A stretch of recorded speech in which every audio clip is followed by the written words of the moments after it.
Welcome back, dear aspirants. In geography of Sanavayata classes, and here we are discussing polity.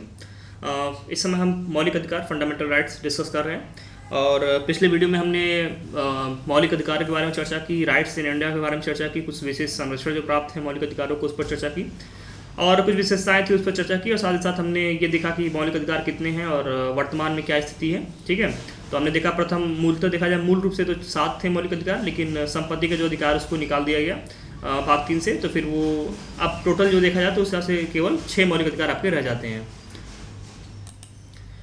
तो अब आज का जो आर्टिकल है ये आर्टिकल 16 है और इस आर्टिकल को शुरू करने से पहले मैं आपसे कुछ चंद बातें कहना चाहता हूँ। देखिए, ये आर्टिकल बहुत ही विवादित आर्टिकल है और काफ़ी ज़्यादा लोगों के सेंटिमेंट्स भी जुड़े हैं इस आर्टिकल से। तो पहले मैं आपसे इतना कहना चाहूँगा, देखिए आप एक स्टूडेंट के तौर पे पढ़िए, मैं आपको एक टीचर के तौर पे पढ़ाऊँगा और ना मैं किसी के पक्ष में हूँ ना आपको किसी के पक्ष में होना है, because you are preparing for civil services और आपको इस एग्ज़ाम के लिए सबसे ज़रूरी जो चीज़ है वो ये है कि आप बिल्कुल तटस्थ रहें। आपके मतलब किसी एक पक्ष को लेकर आप ना सोचें, क्योंकि because you are civil aspirant, तो इसका मतलब ये है कि आप चीज़ों को दोनों पक्षों को पहले देखेंगे, तौलेंगे, उसके बाद जो है अपना डिसीजन या फिर अपना पक्ष जो है आप देंगे। तो इस प्रकार से मैं आपसे आशा करता हूँ कि इस आर्टिकल के संबंध में आप इन बातों का ध्यान रखेंगे कि आप जो है पहले दोनों पक्षों को देखेंगे, उसके बाद क्या आपका व्यू होना चाहिए उस पर आप देखेंगे। लेकिन अपने से खुद से कोई अंदर से पहले से दिमाग में मत बैठा के देखिएगा, मतलब इस लेक्चर को मत सुनिएगा, क्योंकि अगर आप ऐसा कुछ अपने दिमाग में पहले से बैठा कर सुनेंगे तो शायद आपको समस्या हो सकती है, जो आप हो सकता चाहें और वो आपको ना मिले तो आपको इससे कुंठा भी हो सकती है। तो मेरा कहने का मतलब ये है कि बस आप इस आर्टिकल को और इसके बाद जो इसका अगला पार्ट होगा, दोनों ही पार्ट को बहुत ही पेशेंस से समझें और चीज़ों को बिल्कुल मतलब एकदम निष्पक्ष होकर देखें। ऐसा ना सोचें कि मतलब कोई जनरल है तो उसे अपने हिसाब से देखें, कोई SC ST या फिर OBC कैटेगरी का है तो उसे अपने हिसाब से देखें। ऐसा नहीं होना चाहिए, क्योंकि ये आर्टिकल आप सभी जानते हैं कि मेनली जो है आरक्षण रिजर्वेशन पर है। तो इसलिए मैं आपसे पहले ही कहूँगा कि अगर आप लोग कहीं भी ऐसा लगता है तो प्लीज़ अपने भावनाओं पर जो है थोड़ा कंट्रोल करें और क्वेश्चंस भी अगर आप कमेंट में करते हैं इस आर्टिकल से रिलेटेड तो इन चीज़ों को दूर रखकर ही आप कमेंट करेंगे। ठीक है, इस बात को मैं आपको पहले ही हिदायत दे रहा हूँ, क्योंकि अगर आप उस तरह के क्वेश्चंस करेंगे जो मुझे लगेगा कि बायस्ड है कहीं क्वेश्चन आपका, तो फिर मैं उसका आंसर नहीं दूंगा। मैं इससे पहले ही आपको सतर्क कर दे रहा हूँ इसके बारे में। तो प्लीज़ इस आर्टिकल को बहुत ही ध्यान से पढ़ेंगे और बहुत ही इंपॉर्टेंट आर्टिकल है, काफ़ी विवादित है और ये देखिए एक इशू के तौर पर है। मैंने आपको जब रोहिंग्या इशू पढ़ाया था तो मैंने आपको बताया था कि इशू का मतलब क्या होता है। तो ये पहले भी था, अब भी, आज भी है और ये आगे भी रहेगा। इस बात का ध्यान रखें, काफ़ी विवादित है, जिसको आप बहुत ध्यान से अच्छे से समझ लेंगे अगर एक बार, तो फिर आगे आपको कोई समस्या नहीं होने वाली है। तो आइए हम शुरू करते हैं। आर्टिकल 16 क्या कहता है। तो जिस प्रकार हमने आर्टिकल 15 तक खत्म किया, अब आगे हम देखिए जो संविधान में एग्जैक्ट लिखा हुआ वो लिखा हुआ है कि लोक नियोजन के विषय में अवसर की समानता। नियोजन का मतलब है रोजगार, तो मतलब सार्वजनिक रोजगार, जो लोक मतलब सार्वजनिक रोजगार के विषय में अवसर की समानता। मतलब सार्वजनिक रोजगार में अगर सार्वजनिक क्षेत्रों में अगर रोजगार किसी को प्रदान करना है, किसी भी नागरिक को रोजगार देना है, तो उसमें ऐसा नहीं होना चाहिए कि किसी नागरिक के लिए विशेष अवसर हो, किसी के लिए अवसर ही ना हो, बल्कि आपका संविधान जो है आर्टिकल 16 के तहत ये कहता है कि सार्वजनिक जो रोजगार है उसमें सभी नागरिकों को एक समान अधिकार प्रदान किए जाएंगे। ठीक है, उनको मतलब रोजगार पाने के लिए समान अधिकार प्राप्त होगा। ये हमारा जो है संविधान आर्टिकल 16 के तहत कहता है। अब थोड़ा सा इसको एलोबरेट कर लेते हैं, क्या कहते हैं ये। देखिए, राज्य के अधीन नियोजन मतलब कि जो राज्य, और राज्य क्या है, मैंने आर्टिकल 12 के अंतर्गत आपको बता रखा है कि राज्य क्या है, उसी राज्य की बात हो रही है यहाँ पे। ठीक है, तो राज्य के अधीन रोजगार मतलब नियोजन में अवसर की समानता होगी। ठीक है, वही बात कहा जा रहा है जो हमने अभी चर्चा की। धर्म, मूल वंश, जाति, लिंग, जन्म स्थान, निवास या उत्पत्ति के आधार पर राज्य नागरिकों के बीच भेदभाव नहीं करेगा, लेकिन इसके 3 अपवाद हैं। देखिए, ये तो आर्टिकल 15 की बात कही जा रही है यहाँ पे कि धर्म, मूल वंश, जाति, लिंग, जन्म स्थान, निवास या उत्पत्ति के आधार पर जो है राज्य जो है अपने नागरिकों से भेदभाव नहीं करेगा। तो यहाँ पे समानता की बात की जा रही पहले ही, तो यहाँ पे भेदभाव नहीं करने की बात की जा रही कि राज्य जो है इन आधारों पर जो है किसी भी नागरिक से जो है लोक नियोजन के विषय में अवसर की समानता मतलब प्रदान करेगा, बल्कि इन विषयों में भेदभाव नहीं करेगा। तो धर्म, मूल वंश, जाति, लिंग, जन्मस्थान, निवास या उत्पत्ति के आधार पर राज्य अब नागरिकों के बीच भेदभाव नहीं करेगा। लेकिन इसके 3 अपवाद, वो अपवाद क्या है, इन अपवादों को देख लेते हैं। इन्हीं अपवादों में समस्या उत्पन्न होती है। अब असल में अभी यहाँ तक तो कोई दिक्कत नहीं है, आर्टिकल 16 तक तो कोई दिक्कत नहीं। जो क्या कहता है आर्टिकल 16, अच्छी बात है कि भेदभाव नहीं किया जाएगा धर्म के आधार पर, मूल वंश के आधार पर, जाति, लिंग, जन्म स्थान, निवास या उत्पत्ति के आधार पर जो है नागरिकों से राज्य जो है भेदभाव नहीं करेगा। तो ये अच्छी बात है, भेदभाव नहीं होना चाहिए। लेकिन जो 3 अपवाद है उसको देखते हैं। देखिए, कहता है कि संसद कानून बनाकर किसी क्षेत्र में निवास को उस क्षेत्र में रोजगार पाने की शर्त बना सकती है। इसका मतलब ये है कि संसद अगर चाहे तो वो एक ऐसा कानून बना सकती है जिसमें हमारी कोई पर्टिकुलर क्षेत्र में रह रहा है अगर कोई, तो उस क्षेत्र में अगर वो रह रहा है तो उस क्षेत्र का निवासी अगर है तो उसी क्षेत्र में रोजगार पाने की उसकी शर्त, मतलब वो क्षेत्र मतलब पर्टिकुलर क्षेत्र में अगर आपको रोजगार चाहिए तो इसका मतलब ये होना चाहिए कि आप उस पर्टिकुलर क्षेत्र के क्या होने चाहिए, निवासी होने चाहिए। जैसे ऐसा देखा जाता है, मतलब जो पहाड़ी राज्य हैं उसमें ऐसा देखा जाता है कि जो पहाड़ी क्षेत्र हैं उनके मतलब उनके क्षेत्र में जो लोग रहते हैं उन्हीं को रोजगार मतलब ऐसा देखा जाता है मिलता है। और साथ ही साथ जो आपके जनजाति क्षेत्र इत्यादि हैं तो उन क्षेत्रों में भी रोजगार उन्हीं को मिलता है जो उस क्षेत्रों के निवासी होते हैं। तो ऐसा मतलब सामान्यतः देखा जाता है कि इन क्षेत्रों में एक प्रकार से जो है रोजगार की व्यवस्था की जाती है। तो इसी आलोक में इस बात को कहा जा रहा है कि जो आपका संसद है, ये संसद जो है कानून बना करके किसी क्षेत्र में निवास को उस क्षेत्र में रोजगार पाने की शर्त बना सकती है कि अगर आपको उस क्षेत्र में निवास पाना है, प्राप्त करना है, तो इसका मतलब ये है कि आप उस क्षेत्र के निवासी होने चाहिए। ठीक है, तो एक अपवाद यहाँ पे आपको एक डिस्क्रिमिनेशन दिख गया कि एक भेदभाव यहाँ पे हो गया कि नहीं, अब पहले तो कह रहे हैं कि जन्म स्थान या निवास या उत्पत्ति के आधार पर हम क्या करेंगे, भेदभाव नहीं करेंगे। ठीक है, ये बात कह रहे हैं यहाँ पे, फिर कह रहे हैं कि जो उत्पत्ति है, जो निवास स्थान है, उसके आधार पर भेदभाव करेंगे। ठीक है, तो एक अपवाद आपको यहाँ पे दिखता है। दूसरा अपवाद क्या दिखता है आपको कि धार्मिक संस्था से संबंधित पद उस धर्म विशेष के अनुयायियों के लिए आरक्षित होंगे। मतलब मान लीजिए कि कोई अगर धार्मिक संस्था है, आपने ढेर सारे धार्मिक संस्थाओं के नाम सुन रखे होंगे, उसमें कोई बताने की जरूरत नहीं है, वो ढेर सारे लगभग हर धर्म में ही कोई ना कोई धार्मिक संस्था है ही। ठीक है, उसमें तो आप देखेंगे तो इसमें ये कहा जाता है कि उस धार्मिक संस्था से संबंधित उस धर्म विशेष के अनुयायियों के लिए आरक्षित होंगे। जो पद होंगे, जो धार्मिक संस्थाएं होंगी, उनके जो पद होंगे उसमें जो आप देखेंगे कि जो उस धर्म के अनुयायी होंगे उन्हीं के लिए वो जो है पद आरक्षित किए जा सकते हैं। जैसे कि अगर हम बात करें तो आपके कई विश्व हिंदू परिषद हैं, आपके ये जो ऑल इंडिया मुस्लिम ऐसे करके, मतलब ढेर सारे आपको मुस्लिम संगठन भी हैं, हिंदू संगठन भी हैं, फिर आप देखेंगे इसी प्रकार से सिख संगठन भी हैं। मतलब कई संगठन है, हर धर्म में, लगभग प्रत्येक धर्म में ऐसे संगठन होते हैं जहाँ पे एक धार्मिक संगठन होता है। ठीक है, धर्म के आधार पर संगठित होते हैं लोग और उसमें उनका एक हेड होता है। तो इसमें हम कहेंगे तो वही बात है कि यहाँ पे जो हेड होगा, यहाँ पे जो पद होंगे, हेड होगा या फिर जो पद होंगे विभिन्न, उनके लिए कोई धर्म विशेष, मतलब जिस धर्म से संबंधित वो संगठन है उसके लिए भी क्या हो सकता है कि मतलब पद को आरक्षित किया जा सकता है कि हाँ, ये इस धर्म से संबंधित संगठन है तो इस धर्म के लोग ही इस संस्था में जो विभिन्न पदों पर कार्य करेंगे।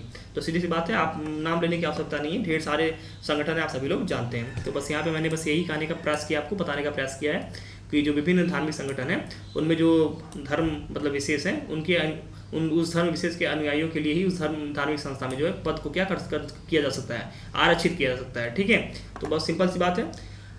लेकिन यहाँ पे भी कोई समस्या नहीं, क्योंकि जाहिर सी बात है ये होना ही चाहिए। कोई अगर धार्मिक संगठन है तो उसमें किसी धर्म के लिए, मतलब धर्म विशेष के अनुयायियों के लिए ही जो उसमें पद आरक्षित होना चाहिए, हो सकता है, इसमें कोई दिक्कत नहीं है, क्योंकि ऐसा ही सामान्य रूप से हमारा समाज है। और अगर ऐसा नहीं हुआ, जिस दिन ऐसा हो जाएगा कि जो धार्मिक संगठन है किसी और धर्म का है और उसमें विभिन्न पदों पर कार्य जो किसी और धर्म के लोग कर रहे हैं, जिस दिन ऐसी स्थिति आएगी उस दिन समाज जो काफ़ी बेहतर हो जाएगा। मतलब ये धर्म का जो बोलबाला रहता है, जाति का जो बोलबाला रहता है, ये सब चीज़ें खत्म हो जाएंगी। लोग बिल्कुल एक इंसान को एक इंसान की तरह मानेंगे और उसी की तरह उससे जो है बात व्यवहार करेंगे। तो ये बहुत अच्छी एक आदर्श स्थिति होगी, लेकिन अभी फिलहाल में ये आदर्श स्थिति प्राप्त करना मुश्किल है। तो आइए बात करते हैं कि अगला जो सबसे विवादित है, जिसके लिए मैंने आपको आगाह किया, जिसके लिए मैंने आपको इतनी मतलब शुरुआत में ही आपको 1-2 मिनट मैंने समझाया कि देखिए ये समस्या आपके सामने हो सकती है। तो वो आर्टिकल हमारे सामने अभी ये आ रहा है। देखिए, इसमें कहा जाता है कि नागरिकों के किसी पिछड़े वर्ग, देखिए यहाँ पे जाति की बात नहीं हो रही है, ठीक है, क्योंकि जाति की बात करें तो केवल जाति आएंगे, लेकिन पिछड़े वर्ग में क्या विभिन्न जातियाँ आ जाएंगी। ठीक है, और पिछड़े वर्ग का क्या आधार है ये अभी तक हमने देखा नहीं है। ठीक है, अभी तो इतना कहा गया कि नागरिकों के किसी पिछड़े वर्ग के लिए, मतलब पिछड़ा वर्ग, ठीक है, चाहे कोई भी जाति का, उससे कोई फर्क नहीं पड़ता है, अगर वो पिछड़ा है तो उसकी बात की जा रही है यहाँ पे। तो नागरिकों के किसी पिछड़े वर्ग के लिए जो है विशेष प्रावधान किए जा सकते हैं, वो आर्टिकल 16 क्लास 4 की बात की जा रही है। तो आर्टिकल 16 क्लास 4 के तहत ये कहा गया कि नागरिकों के किसी पिछड़े वर्ग के लिए जो है विशेष प्रावधान किए जा सकते हैं। तो ये समस्या यहीं से उत्पन्न होती है। ऐसा समस्या इसको कहना सही भी नहीं होगा, क्योंकि अगर कुछ लोगों के लिए समस्या है तो कुछ लोगों के लिए वरदान भी है। तो इसे हम इस तरह से नहीं देखेंगे, बल्कि हम कहेंगे कि इस तरह का जो प्रावधान किया गया, और देखते हैं इस प्रावधान के बारे में क्या क्या है। तो पहले आइए समझ लेते हैं कि आर्टिकल 16 क्लास 4 क्या कहता है। तो इसके बारे में अगर समझे तो ये अनुच्छेद इस अनुच्छेद की कोई बात राज्य को पिछड़े हुए नागरिकों के किसी वर्ग के पक्ष में जिनका प्रतिनिधित्व राज्य की राय में राज्य के अधीन सेवाओं में पर्याप्त नहीं है, नियुक्तियों या पदों के आरक्षण के लिए उपबंध करने से निवारित नहीं करेगा। मतलब कि रोकेगा नहीं, निवारित मतलब रोकना, ठीक है, तो रोकेगा नहीं।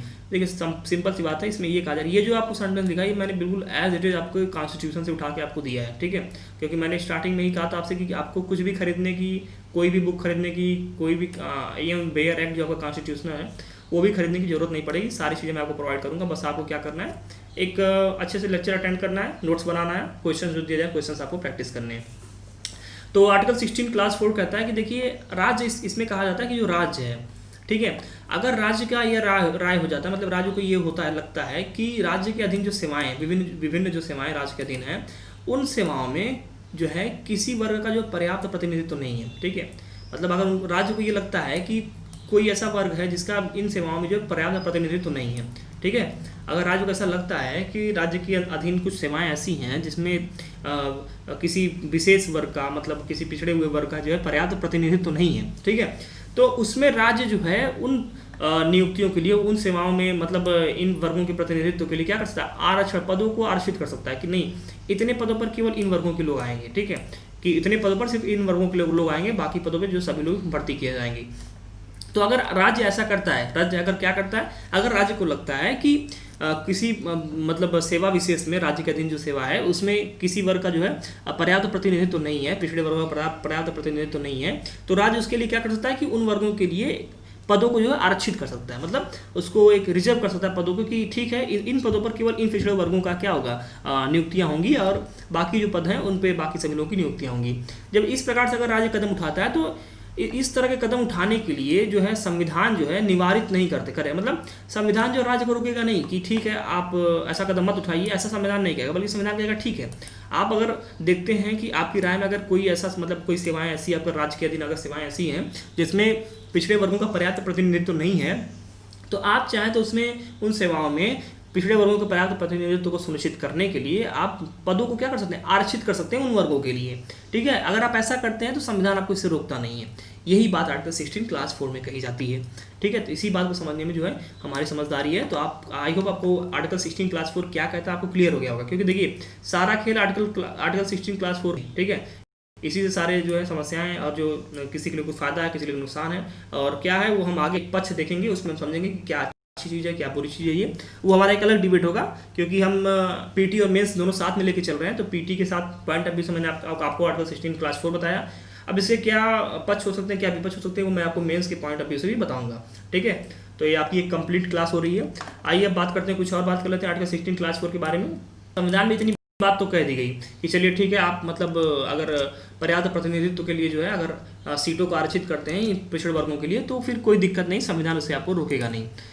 अब समस्या ये उठती है कि आर्टिकल 16 क्लास 4 के तहत पिछड़े वर्ग में कौन शामिल होगा, ठीक है, मतलब कह तो दिया कि पिछड़े वर्ग के लोगों के लिए पर्याप्त प्रतिनिधित्व की व्यवस्था करने के लिए आप आरक्षित कर सकते हैं पदों को, ठीक है, लेकिन फिर शामिल कौन होगा, समस्या मेन अब यहाँ पे ये उठती है। तो यह जब समस्या आती है सामने, तो ये समस्या, इस समस्या को मतलब समाधान करने के लिए, निर्धारित करने के लिए कि कौन लोग पिछड़े वर्ग में शामिल होंगे, इनको निर्धारित करने के लिए जवाहरलाल नेहरू समय हमारे प्राइम मिनिस्टर थे, जो कि first prime minister of India थे। 1953 में उन्होंने क्या किया, एक प्रथम पिछड़ा वर्ग आयोग, ठीक है, प्रथम पिछड़ा वर्ग आयोग, आप ध्यान रखेंगे क्योंकि क्वेश्चंस पीटी में पूछ लिए जाते हैं। काका इसे कहते हैं कालेलकर आयोग, ठीक है, क्वेश्चन ये भी पूछे जाते हैं कालेलकर आयोग मतलब कौन है या फिर कब गठन हुआ, तो आप ध्यान रखेंगे 1953 में गठन हुआ, इसे प्रथम पिछड़ा वर्ग आयोग भी कहते हैं। और कालेलकर क्यों, क्योंकि इसके जो अध्यक्ष थे वो काका साहब कालेलकर थे। तो क्वेश्चंस काफ़ी आते हैं, मैंने देखे हैं, तो आप इसे ध्यान रखेंगे क्योंकि हम पीटी और मेंस दोनों को साथ लेकर चल रहे हैं। तो 1953 में प्रथम पिछड़ा वर्ग आयोग कालेलकर आयोग जिसे कहते हैं, वो जिसके अध्यक्ष काका साहब कालेलकर थे, इनके जो है अध्यक्षता में ये प्रथम वर्ग पिछड़ा वर्ग आयोग का क्या किया जाता है, गठन किया जाता है। अब ये वर्ग क्या ये पिछड़ा वर्ग, प्रथम पिछड़ा वर्ग आयोग क्या करता है, अपनी कुछ सिफारिशें देता है, लेकिन इसकी सिफारिशों को, मतलब इस आयोग की सिफारिशों को जो माना नहीं जाता है, ठीक है, तो इसका कोई मतलब फिर रह नहीं जाता है। लेकिन आप इससे बस एक पीटी के फैक्ट के तौर पर ध्यान रखेंगे कि प्रथम पिछड़ा वर्ग आयोग कौन सा था और उसका गठन कब हुआ था। फिर क्या होता है कि पुनः 1979 में द्वितीय पिछड़ा वर्ग आयोग, जिसे कि मंडल आयोग भी कहते हैं, जिसके अध्यक्ष बीपी मंडल थे, इसका गठन किया जाता है। इसका गठन जो है मोरारजी देसाई सरकार के द्वारा किया जाता है। तो एक फैक्ट के तौर पे मैंने आपको बता दिया। इसको आपको लिखने की जरूरत नहीं है कि मोरारजी देसाई सरकार की जरूरत ने किया था या फिर जवाहरलाल नेहरू ने किया था। बस आप सीधे कह सकते हैं 1953 में जो प्रथम पिछड़ा वर्ग आयोग का गठन किया गया। ये भी आपके लिए सफिशियंट है। एक मैंने बस आपको थोड़ा सा उस टाइम का एक थोड़ा सा टच देने के लिए आपको बस सरकार का नाम बता दिया कि कौन सी सरकार उस समय थी। तो एक बार आप देखते हैं कि प्रथम पिछड़ा वर्ग आयोग का जो है गठन किया जाता है 1953 में, जिसके अध्यक्ष जो है काका साहब कालेलकर थे। फिर देखते हैं आपकी 1979 में फिर द्वितीय पिछड़ा वर्ग आयोग का गठन किया जाता है। क्यों इसका किया जाता है गठन? क्योंकि पहले पिछड़ा वर्ग आयोग जो पहला पिछड़ा वर्ग आयोग था, इसकी जो सिफारिशें थी मानी नहीं की थी किन्हीं कारणों बस, इसलिए जो है अभी भी पिछड़े वर्ग में कौन कौन लोग शामिल होंगे इसको जो है निर्धारित नहीं किया जा सका था। तो पुनः 1979 में जो द्वितीय पिछड़ा वर्ग आयोग, जिसे कि हम मंडल आयोग के नाम से भी जानते हैं, जिसके अध्यक्ष बीपी मंडल थे, इसका गठन किया जाता है। और ये जो 1979 में गठित होती है और 1980 में क्या करती है, रिपोर्ट अपना प्रस्तुत करती है। अब आइए देखिए रिपोर्ट को देख लेते हैं क्या रिपोर्ट कहता है। आइए ध्यान से देखिए इसमें कहा जाता है कि मंडल आयोग ने भारत में पिछड़ापन का जो आधार है वो जाति को माना। ये बात आप ध्यान रखेंगे कि मंडल आयोग ने जो भारत में पिछड़ापन का आधार है उसे जाति के आधार पर माना, कि जाति के आधार पर भारत में जो है पिछड़ापन है। ठीक है, और कोई नहीं। ध्यान रखेंगे आप कि पिछड़ापन जो है, पिछड़ेपन का जो आधार है भारत में वो जाति को माना गया मंडल आयोग के द्वारा, जो कि द्वितीय पिछड़ा वर्ग आयोग था, जिसका गठन 1979 में हुआ था। ये क्वेश्चन आपको इस तरह से पूछे जाते हैं। और लगभग 3743 जातियों की इन्होंने पहचान की जो कि सामाजिक शैक्षणिक आधार पर क्या थे, पिछड़े हुए थे। ठीक है, तो इन्होंने इतनी जातियों की पहचान भी, एक फैक्ट के तौर पे है, इसको याद नहीं रहेगा तब भी कोई दिक्कत नहीं है। ठीक है, तो आप देखते हैं कि 3743 जातियों की पहचान इन्होंने सामाजिक शैक्षणिक पिछड़ेपन के आधार पर की। फिर बात करें अगर तो मंडल आयोग ने पिछड़ी जातियों के लिए 27% मतलब अदर बैकवर्ड कास्ट के लिए जो है 27% की आरक्षण की व्यवस्था की। ठीक है, तो यहाँ पे भी आप ध्यान रखेंगे 27% की आरक्षण की यहाँ पे बात की जा रही है। ओके, और आइए बात करते हैं इसके बाद अनुसूचित जाति जनजाति की बात तो इससे पहले ही हो गई थी, जिसमें कि लगभग 15 और 7.5% जो आरक्षण की बात की गई थी। अब क्या होता है कि मंडल आयोग ने जाति को आधार क्यों माना? ठीक है, देखिए मंडल आयोग ने जाति को आधार क्यों माना? क्योंकि उसने तर्क दिया। उसने क्या तर्क दिया? उन्होंने कहा कि देखिए जो सामाजिक पिछड़ापन है वो जाति में बटा हुआ है। देखिए अगर भारत के समाज में आप एक ध्यान से नजर डालेंगे तो आपको दिखेगा कि मुख्यतः आपको दिखेगा मेनली आपको ये दिखेगा कि जो समाज में जो पिछड़ापन है वो जातियों में बटा हुआ है। क्योंकि आप देखेंगे कि जो पिछड़ी जातियाँ हैं वो मतलब शुरुआत से डिप्राइव्ड रही हैं और इस प्रकार से उनमें पिछड़ापन रहा है और विभिन्न समस्याएं उनके लिए रही हैं, विभिन्न अवसर उनके लिए नहीं रहे, क्योंकि वो जातियों के आधार पर वो जो पिछड़े हुए हैं। लेकिन ऐसा नहीं है देखिए कि जाति के आधार पर ही पिछड़ापन रहेगा, बल्कि हम देखेंगे कुछ ऐसी उच्च जातियां भी होती हैं जिनमें जो पिछड़े हुए लोग रहते हैं, सामाजिक पिछड़ापन होता है। कुछ निम्न जातियां ऐसी भी हैं जिनमें जो है आपके बहुत ही सामाजिक रूप से काफ़ी सशक्त होते हैं लोग। ठीक है, देखिए मैं यहाँ पे उच्च जातियों का प्रयोग कर रहा हूँ, निम्न जातियों का प्रयोग कर रहा हूँ। ऐसा मुझे इन शब्दों का प्रयोग नहीं करना चाहिए, लेकिन आपको मैं एक समझाने के प्रयास से, समझाने के मोटिव से आपको इन शब्दों का प्रयोग कर रहा हूँ, क्योंकि शायद मुझे और किसी शब्द में आप बेहतर समझ ना पाएँ। इसलिए इन शब्दों के आधार पर आप साथ समझ पा रहे होंगे अच्छे से निम्न जाति मतलब किन की बात की जा रही है और उच्च जातियों किन की बात की जा रही है। तो देखा जाता है कि ऐसा सामान्यतः देखा जाता है कि जो उच्च जातियाँ होती हैं वो सामाजिक रूप से सशक्त होती हैं इन कंपेयर टू आपकी लोअर कास्ट जो है आपकी होते हैं। तो इनमें जो निम्न जातियाँ हैं उनको जो है सामाजिक पिछड़ापन के आधार पर देखा जा रहा है कि जो निम्न जातियाँ हैं उनका सामाजिक पिछड़ापन काफ़ी ज़्यादा है और जो उच्च जातियाँ उनका वो काफ़ी सशक्त है इनके कंपैरिजन में। इसलिए जो है सामाजिक पिछड़ेपन को जो है जातियों में देखा जाता है कि जातियों में सामाजिक पिछड़ापन जो है बटा हुआ है। इसीलिए जो जाति को ही क्या माना जाता है, आधार माना जाता है ये पिछड़ेपन का। ठीक है, तो इसका आप ध्यान रखेंगे कि जो जातियां हैं उन्हीं को पिछड़ेपन का आधार क्यों माना जाता है, क्योंकि भारत में जो पिछड़ापन है वो सामाजिक आधार मतलब जातियों के आधार पर बटा हुआ है। ठीक है, तो ये आप ध्यान रखेंगे। भारत में समाज में व्यक्ति का स्थान जाति से तय होता है, न कि आर्थिक संपन्नता से। इस बात को भी आप ध्यान रखेंगे, क्योंकि हम रोज़ देखते हैं रोजाना ही देखते हैं कि अभी मान लीजिए कि शहरों में कुछ नहीं ऐसी स्थिति है, लेकिन गाँव में हम अक्सर देखते हैं कि इस प्रकार की स्थिति का सामना हमें करना पड़ता है कि जो जातियां हैं वो जाति भले ही वो आर्थिक रूप से संपन्न हो या ना हो, इससे कोई फर्क नहीं पड़ता। अगर एक पर्टिकुलर जाति एक ऊंची जाति की है तो उनका स्थान जो है काफ़ी श्रेष्ठ माना जाएगा, उसके कंपैरिजन में जो जाति थोड़ा सा निम्न है लेकिन भले ही आर्थिक रूप से क्या है, संपन्न है। तो ये चीज़ें भी हमारे समाज की एक व्यवहारिक जो है क्या है, सच्चाई है। ठीक है, तो इसे सच्चाई से आप जो कोई भी मुकर नहीं सकता है। तो आप देखेंगे कि यहाँ पे भारत के समाज में जो है व्यक्ति का स्थान जाति से तय होता है, न कि आर्थिक संपन्नता से। ये बात भी सच्चाई है। तो इस प्रकार से हमने देखा इन चीज़ों को। तो हमने बात की कि जो मंडल आयोग था इसने जो है 27% आरक्षण की व्यवस्था पहले ही कर दी थी, और जो अनुसूचित जाति और जनजातियों की बात थी तो वो तो पहले ही संविधान के समय ही उसको बना दिया गया था, और 15% और 7.5% की बात वहाँ पे कर दी गई थी। अब जो है अदर बैकवर्ड कास्ट के लिए भी यहाँ पे अदर बैकवर्ड कास्ट के लिए भी 27% की यहाँ भी व्यवस्था कर दी गई। आइए कुछ और बातों को देखते हैं क्या क्या डेवलपमेंट किस प्रकार से होते हैं। देखिए होता ये है कि 1990 वीपी सरकार, जो कि एक गैर कांग्रेस सरकार थी। देखिए आपको लिखना नहीं कि गैर कांग्रेसी थी या कांग्रेसी थी, बस मैं आपको एक वो कहा मैंने ना कि टच देने के लिए आपको मैंने बस बताने मतलब यहाँ पे मेंशन कर दिया है। तो 1990 में आप ध्यान रखें कि वीपी सरकार ने मंडल आयोग की सिफारिशों को लागू कर दिया, ठीक है।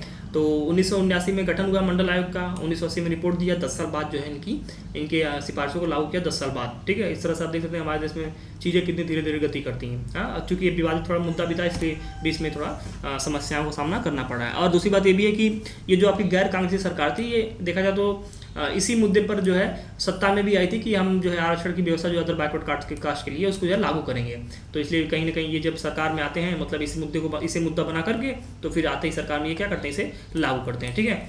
फिर 1991 क्या होता है, फिर कांग्रेस की गवर्नमेंट आती है और पीवी नरसिम्हा राव जो है इसके क्या बनते हैं, सर इसके पीएम बनते हैं, प्राइम मिनिस्टर बनते हैं। और फिर ये क्या करते हैं, ये ईबीसी इकोनॉमिकली बैकवर्ड क्लास, एक अलग ही मतलब क्लास का ये एक क्लास को इंट्रोड्यूस करते हैं और इसके लिए 10% आरक्षण की व्यवस्था भी करते हैं, ठीक है। तो ये कहते हैं कि इकोनॉमिकली बैकवर्ड क्लास जो है इसकी व्यवस्था करते हैं। और ध्यान रखेंगे आप कि ये जो इस ईबीसी है, ये उच्च जातियों में कमजोर आर्थिक स्थिति वाले गरीबों के लिए थी। मतलब ये आप ध्यान रखेंगे कि जो आपका इकोनॉमिकली जो बैकवर्ड क्लास है ईबीसी, इसके लिए जो 10% की आरक्षण की जा रही है 1991 में पीवी नरसिम्हा राव सरकार के द्वारा, ये जो है मुख्यतः उच्च जातियों के लोग हैं जो कि कमजोर आर्थिक पृष्ठभूमि वाले हैं, ठीक है, ठीक है। इस बात का आप ध्यान रखेंगे।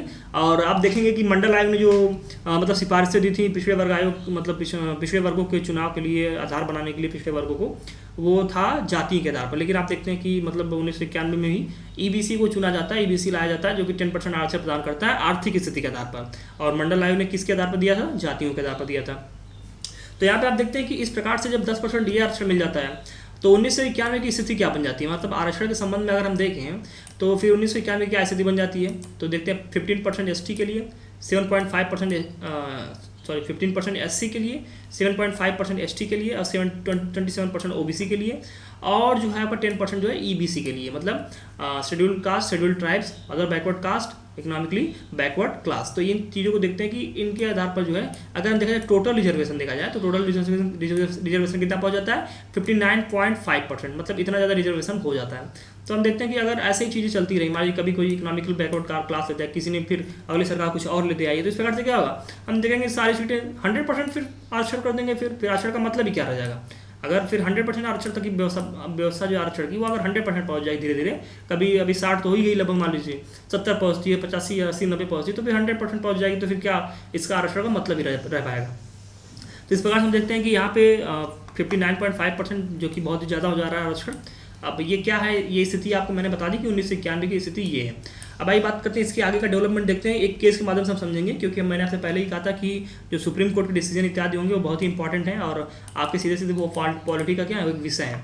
तो आइए बात करते हैं इसमें इंदिरा साहनी बनाम भारत संघ मंडल के, जिसे प्रसिद्ध मंडल, इसे मंडल केस के नाम से जाना जाता है, ये प्रसिद्ध मंडल केस है। तो आप इसे कहीं कहीं आपको इंदिरा साहनी बनाम भारत संघ नहीं मिलेगा तो मंडल केस का नाम मतलब मिल सकता है। तो आप ध्यान रखेंगे मंडल केस जो है इंदिरा साहनी बनाम भारत संघ 1992 की बात की जा रही है। तो काफ़ी प्रसिद्ध केस ये रहा है, क्योंकि इसका आज भी हम रेलेवेंस देखते हैं। इसमें क्या किया गया, इसमें आरक्षण की व्यवस्था को चुनौती दी गई कि जो आर्टिकल 16 क्लास 4 है इसमें चुनौती दी गई, और तब सर्वोच्च न्यायालय ने निम्नलिखित निर्णय दिया। जब चुनौती दी गई तब इसमें सर्वोच्च न्यायालय ने जो क्या किया, निर्णय दिया कि आप बताइए, अब सर्वोच्च न्यायालय यहाँ पे क्लैरिफाई करेगा कि क्या क्या है क्या क्या नहीं है। तो कहा गया इसमें कि आरक्षण संविधान एवं समानता के विरुद्ध नहीं है। पहली बात तो इसने देखिए क्लियर कर दिया कि जो आरक्षण है ये न तो संविधान और न ही समानता के विरुद्ध है, ठीक है। क्योंकि एक तरफ से देखा जाए तो ये एक तरीका है जिसके द्वारा क्या समानता लाई जा रही है। हाँ, जो वर्ग पहले से पिछड़ चुके हैं, हजारों वर्षों से जो वर्ग पिछड़े हुए हैं और जो वर्ग आगे हैं, तो उनके बीच में एक समानता लाने का ये प्रयास है। तो ये संविधान एवं समानता के विरुद्ध क्या बिल्कुल नहीं है, क्योंकि संविधान भी कहीं ना कहीं समानता लाना चाहता है, तो ये समानता लाने का एक तरीका है।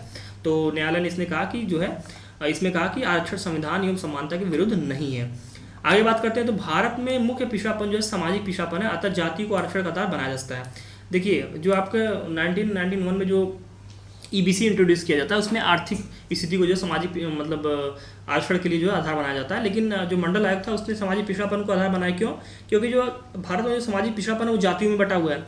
तो न्यायालय ने भी इस बात को माना कि जो जातियों की मुख्य पिछड़ापन जो है सामाजिक पिछड़ापन है और ये जातियों में बटा हुआ है। तो इसको आधार बनाते हुए न्यायालय ने कहा नहीं, जो मंडल आयोग की सिफारिशें थे, जो मंडल आयोग का आधार था पिछड़े वर्गों को चुनने के लिए, वो आधार सही है, उसमें कोई भी चेंजेस करने की आवश्यकता नहीं है। ठीक है, तो इस बात का भी आप ध्यान रखेंगे। फिर बात करेंगे तो कहेंगे क्रीमी लेयर, मतलब पिछड़े वर्गों में साधन संपन्न। क्रीमी लेयर का मतलब क्या होता है कि पिछड़े वर्ग में जो लोग साधन संपन्न है उसे क्रीमी लेयर कहते हैं, को आरक्षण का लाभ नहीं मिलेगा। ठीक है, इसमें एक बात और कहेगी कि जो क्रीमी लेयर है उनको आरक्षण का लाभ नहीं मिलेगा। और देखिए क्रीमी लेयर का मतलब क्या है, मैं आपको समझा देता हूँ। सीधी सी बात है, आप जब किसी पॉट में दूध गर्म करते हैं, जब दूध ठंडा होता है तो क्या होता है, ऊपर क्या होता है, साड़ी जम जाती है। मतलब दूध का जो साड़ी होता है वो साड़ी जम जाता है ना ऊपर। तो साड़ी जमने का मतलब क्या, सबसे बेस्ट पार्ट होता है वो। ठीक है, अगर आप घी भी निकालेंगे तो साड़ी से घी निकालते हैं, लेकिन नीचे दूध से आप घी तो थोड़ी दूध नीचे जो आपका घी दूध है उससे घी तो आप अंदर नहीं निकाल पाते हैं। जो मेन घी आपका होता है वो साड़ी से निकलता है। तो सबसे बेस्ट पार्ट जो होता है दूध को खौलाने के बाद, दूध को उबालने के बाद, वो क्या होता है, उसका साड़ी होता है। मतलब कि ये नीचे के अपने दूधों से काफ़ी अच्छा है, अपने नीचे के दूधों से काफ़ी समृद्ध है। ठीक है, तो इस प्रकार से ये क्रीमी लेयर की बात की जा रही है कि मान लीजिए पिछड़े वर्ग का एक पॉट है पूरा। ठीक है, तो उसमें कुछ क्या, एक साड़ी जैसा क्या, कुछ लोग ऊपर आ गए, मतलब नीचे के जो तबके, नीचे के जो लोग हैं, नीचे के जो इस पॉट में मतलब दूध के रूप में जो लोग हैं, ये लोग क्या है, ये लोग इसके कंपैरिजन में जो ऊपर जो एकदम बिल्कुल साड़ी के रूप में जम गए हैं, इसके कंपैरिजन में क्या है, ये लोग खुद ही पिछड़े हुए हैं। ठीक है, और ये लोग क्या है, बहुत ही आगे निकल चुके हैं। तो यही बात यहाँ पे क्रीमी लेयर, मतलब क्रीम, यहाँ पे क्रीमी लेयर की बात की। ये जो क्रीमी लेयर मतलब जो क्रीम वाला जो लेयर है, ये जो कि साधन संपन्न है पिछड़े वर्गों में, इनको आरक्षण का लाभ नहीं दिया जाना चाहिए। ठीक है, तो इसीलिए इसका नाम क्रीमी लेयर रखा जाए कि क्योंकि जो दूध का जो क्रीम होता है वो ऊपर जमा होता है। ठीक है, और जो कि काफ़ी अच्छा होता है बाकी के दूध के कंपैरिजन में, जो कि उस पॉट में नीचे की तरफ होता है। तो इस प्रकार से यहाँ पे क्रीमी लेयर का कॉन्सेप्ट आता है। आई होप आपको चीज़ें क्लियर हो रही होंगी। तो क्रीमी लेयर जो है पिछड़े वर्गों में साधन संपन्न तबकों को आरक्षण का लाभ नहीं मिलेगा। इस बात का भी न्यायालय ने क्या है, मंडल केस में प्रावधान किया, तो इसको भी आप ध्यान रखेंगे। और साथ ही एक बहुत ही बड़ा डेवलपमेंट हुआ, वो ये है कि आरक्षण की अधिकतम सीमा 50% होगी। सुप्रीम कोर्ट ने इकोनॉमिकली बैकवर्ड क्लास इसमें क्या कर दिया, रद्द कर दिया। मतलब जो 1991 जो ईबीसी को इंट्रोड्यूस किया गया था, सुप्रीम कोर्ट ने रद्द कर दिया, क्योंकि सुप्रीम कोर्ट ने कहा था कि 50% जो अधिकतम सीमा होती है आरक्षण की, उससे ज़्यादा नहीं। और आप देख रहे हैं कि जब इकोनॉमिकली बैकवर्ड क्लास जब इंट्रोड्यूस किया जा रहा है तो उसमें आरक्षण जो है 59.5% पहुँच जा रहा है, जो कि 50% को क्या करता है, एक्सीड कर देता है। तो इस प्रकार से भी हम देखते हैं कि यहाँ पे अब देखते हैं कि 50% जो अधिकतम सीमा है इसको निर्धारित किया जा सकता है, किया गया है। बात करें अगर देखिए तो अब वर्तमान की स्थिति यही है कि अभी 49.5% आरक्षण मतलब है टोटल, बाकी चीज़ें नहीं है। ठीक है, तो अब बात करते हैं, आइए देखिए पदोन्नति में आरक्षण लागू नहीं होता। देखिए दूसरी बात इसमें ये कही जाती है कि जो पदोन्नति है, मतलब जब आप कोई जॉब करते रहते हैं फिर आपको जब प्रमोशन की बात आती है तो उसमें आरक्षण आपको लाभ, उसमें आरक्षण का लाभ मिलेगा या नहीं मिलेगा, तो इसकी बात की जाती है। तो इसमें कहा जाता है नहीं, पदोन्नति मतलब प्रमोशन में आपको आरक्षण नहीं मिलेगा। ठीक है, फिर आरक्षण की व्यवस्था का न्यायिक पुनरावलोकन भी किया जाता है। मतलब इसमें ये भी व्यवस्था की गई कि जो न्यायालय है ये समय समय पर जो है आरक्षण की व्यवस्था का पुनरावलोकन कर सकता है कि क्या ये व्यवस्था सही तरीके से कार्य कर रही है, रिलेवेंट है या नहीं है। ठीक है, तो इन बातों का भी आप ध्यान रखेंगे। तो आइए इस बात को समझ लेते हैं और एक बात समझ लेते हैं। देखिए पदोन्नति में आरक्षण की बात हम यहाँ पे समझ लेते हैं कि पदोन्नति में रिजर्वेशन में मूल्यांकन मतलब पदोन्नति में आरक्षण की व्यवस्था क्या है, कैसे है, और इसको हम चीज़ों को जो है क्लियर थोड़ा सा कर लेते हैं।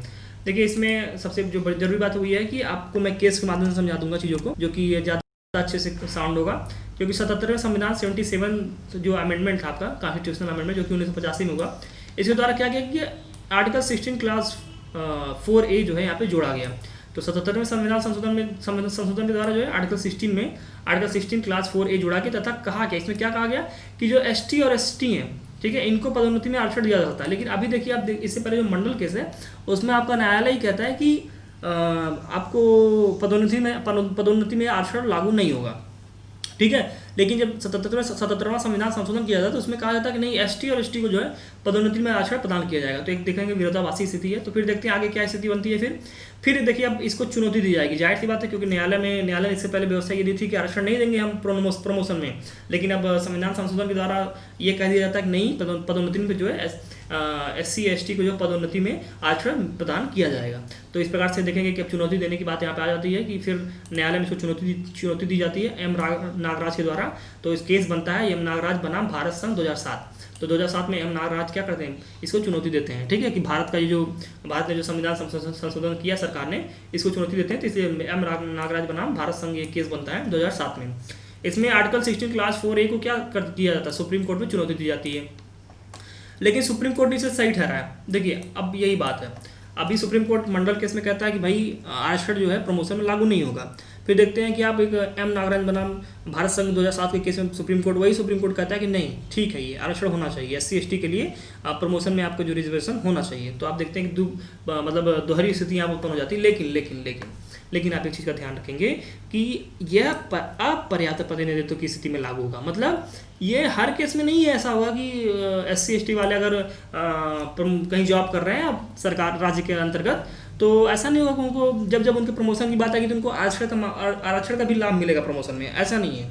बल्कि ऐसे ही मतलब सेवाओं में उनका प्रमोशन होगा, उनके प्रमोशन में आरक्षण को इंक्लूड किया जाएगा जिन सेवाओं में उनका पर्याप्त प्रतिनिधित्व नहीं है।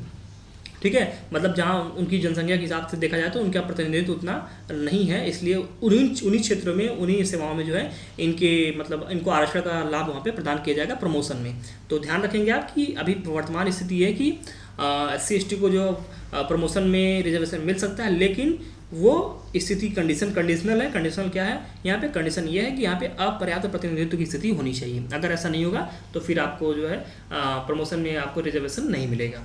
तो फ्रेंड्स, ये हमने आर्टिकल 16 के बारे में चर्चा की। जो शुरुआती बेस है, जो शुरुआती आधार है, हमने इस पर पूरी तरीके से देख लिया कि आर्टिकल 16 क्या है, आर्टिकल 16 में जो विभिन्न अपवाद हैं वो क्या है, आर्टिकल 16 क्लास 4 क्या है और आर्टिकल 16 क्लास 4A क्या है, और पदोन्नति में आरक्षण क्या है, सुप्रीम कोर्ट का डिसीजन वगैरह क्या है, इस सब पे हमने चर्चा कर ली है। ठीक है, तो एक इम्पॉर्टेंट क्लास हमारी आज कंप्लीट होती है, लेकिन इसके बाद का जो क्लास होगा असल में इम्पॉर्टेंट वो है जो कि मेंस के पॉइंट ऑफ व्यू से बहुत ही इंपॉर्टेंट है, क्योंकि अभी आप इसके बेसिस पे आप देखेंगे कहीं कहीं आरक्षण की व्यवस्था दी जा रही है, कहीं नहीं दी जा रही है, क्या समस्याएं हैं आपको। मैंने आरक्षण से संबंधित जो बातें हैं मैंने आपको बता दी हैं पीटी के पॉइंट ऑफ व्यू से, तो ये पीटी का यहाँ पे पीटी के लिए आपको कंप्लीट हो जाता है। लेकिन मेंस के पॉइंट ऑफ व्यू से इसमें विवाद क्या उठता है, जिसके लिए मैंने आपको शुरुआत में हिदायत दी थी, तो वो विवाद वाला जो टॉपिक है वो हम अभी अगले वीडियो में करेंगे। तो अभी आई होप कि आपको आज का ये वीडियो पसंद आया होगा। आपको वीडियो कैसा लगा आप मुझे कमेंट सेक्शन में बताएं, और दोस्तों चैनल को थोड़ा ज़्यादा से ज़्यादा शेयर करें ताकि अधिक से अधिक लोगों तक ये अपनी पहुंच बना सकें। तो ठीक है, इसके बाद मिलते हैं अपने अगली वीडियो में, तब तक के लिए